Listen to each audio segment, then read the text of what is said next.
Hoy vamos a hablar de autos subestimados. Porque ya sabemos, la mayoría de las marcas tiene divisiones de alto rendimiento. Pero ¿qué pasa cuando sale un carro que tiene muy buen rendimiento y no tiene nada que ver o poco que ver con estas divisiones y no le invierten tanto en comercializar? Generalmente en esas veces sale un carro que es muy divertido, que es bueno de tener y que está subestimado por la mayoría. Vamos a hacer una lista de 5 autos subestimados. No tiene ningún orden, no que uno sea mejor que otro. Número 1. Crossfire SRT. En 1998, Mercedes-Benz se unió a Chrysler y formaron Daimler Chrysler. Y esto sacó carros muy interesantes. Por ejemplo, la plataforma LX, que es donde están basados los 306 y los Chargers, está basado en una plataforma del Mercedes Clase E. Pero hay un carro que también estaba basado en una plataforma de Mercedes que no fue muy popular y que cancelaron en poco tiempo. Y ese es el Crossfire. El Crossfire estaba basado en la plataforma del Mercedes SLK. Y para mi gusto, pues no le echaron tantas ganas. La verdad, el diseño a mí no me llamaba mucho la atención, no me gustaba mucho. Y eso se reflejó igual en las ventas. Y para el 2005, y siguiendo con la receta de agarrar tecnología de Mercedes, Chrysler sacó el Crossfire SRT. ¿Y qué tenía de diferente el Crossfire normal al SRT?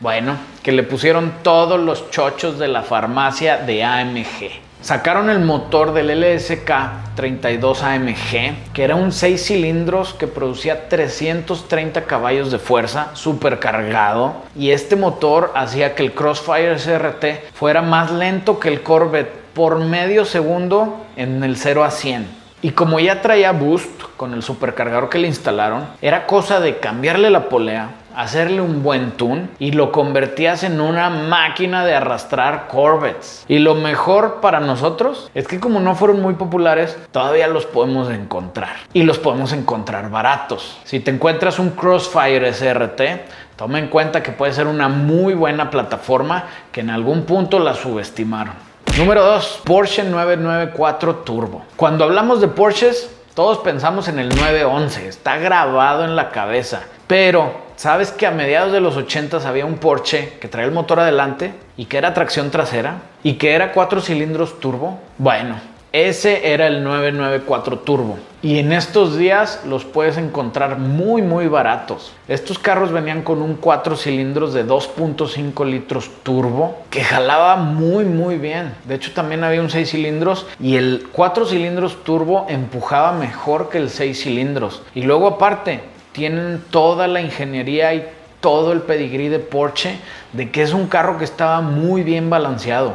Se manejaban muy bien y eran una excelente plataforma. Nada más que si ahorita están baratos es por algo. Pues sí, tienen problemas de confiabilidad. El motor no era para nada confiable, tenía muchos problemas y era muy costoso de reparar. Pero eso no es algo que nos quite el sueño, porque ya saben que con un buen swap todo se arregla. Conseguir esa plataforma, que es una excelente plataforma y en algún momento fue subestimada, aprovechar todas las ventajas que tiene de tecnología de Porsche, el excelente manejo y la distribución de peso, y ponerle un swap. No hay otra forma de hacerlo mejor.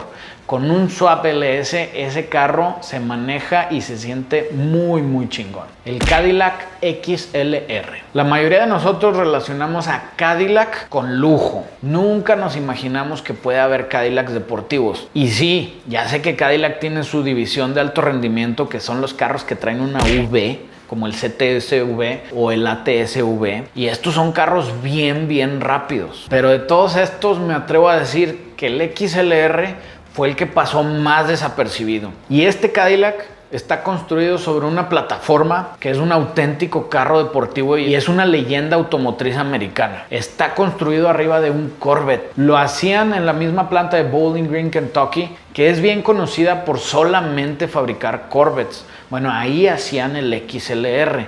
Y sí, el diseño luego ves que se parece mucho al Corvette C6. Pero con todo el look de Cadillac y con los acentos de lujo de Cadillac. Rines cromados grandes, todos los interiores lo más lujoso que se pueda.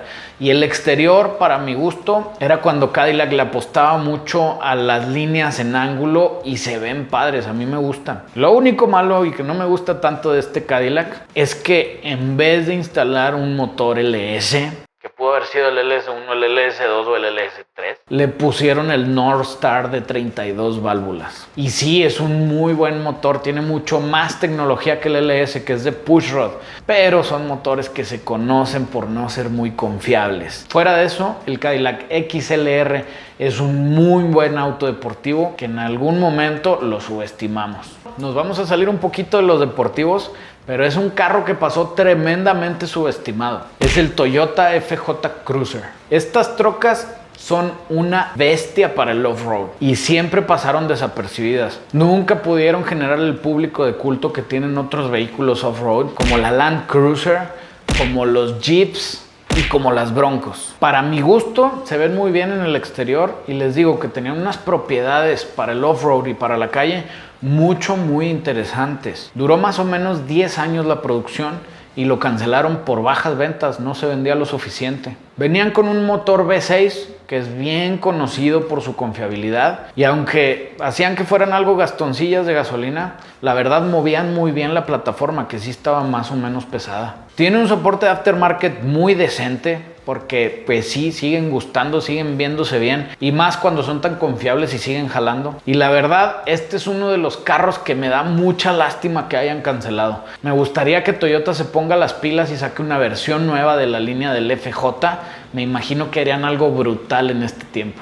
Y como ya saben, dejamos lo mejor para el final. Este, para mi gusto, es uno de los carros más subestimados de todos los tiempos. Es el Caliber SRT. Sí, ya sé, vas a decir, ¿qué fregado está haciendo un Caliber aquí? No se veían muy bien, son muy poco confiables y la verdad, para mi gusto, están horribles. Pero el Caliber tenía una versión, que era la SRT. Vino a reemplazar al Neon, que el Neon lo descontinuaron en el 2004 y vino a llenar unos zapatos muy grandes, que eran los del Neon SRT4. Sacaron el Caliber, le pusieron la insignia de SRT y era cuando SRT todavía no era una institución como lo es ahora. Porque ahorita, si quieres algo con el emblema de SRT, vas a tener que pagar unos billetotes. O bueno, era, porque gracias a Stellantis SRT se murió. Ahora tengo el poder absoluto y me la pela. El Caliber SRT venía con un 4 cilindros turbo que producía 250 caballos de fuerza. Eso todavía es impresionante para los estándares de ahorita. Traía una transmisión manual de 6 velocidades y aunque era tracción delantera y sufría algo de torque steer, era un carro muy rápido. Le ponía unas arrastradas a los Focus SVT y a los Golf GTI. Y la verdad, este fue un tema de que el público no entendimos lo que nos estaban vendiendo. Porque aunque sí tenían la fama de no ser tan confiables, pero la verdad es que el tema era que no entendíamos bien el producto. Era medio crossover, medio carro. Te lo vendían como deportivo, pero apenas te sentabas y era muy alto, con un volumen muy grande. Te querían convencer que era un hot hatch, pero no era un hot hatch por lo mismo que era muy grande. Y la verdad tenía una posición de manejo horrible, que sentías que ibas en una mamavan. Y eso, júntale con que la palanca estaba en el tablero en vez de en el piso, sin ninguna consola ni nada, pues hacía que estuviera medio raro. Pero eso no le quita lo rápido. Con 285 caballos de fuerza, que eso es impresionante hasta para los estándares de ahorita. Y a todas esas mejoras, agrégale que le pusieron la receta clásica de ponle un body kit, ponle unos rines deportivos grandes, ponle una toma de aire falsa en el cofre y ponle asientos deportivos.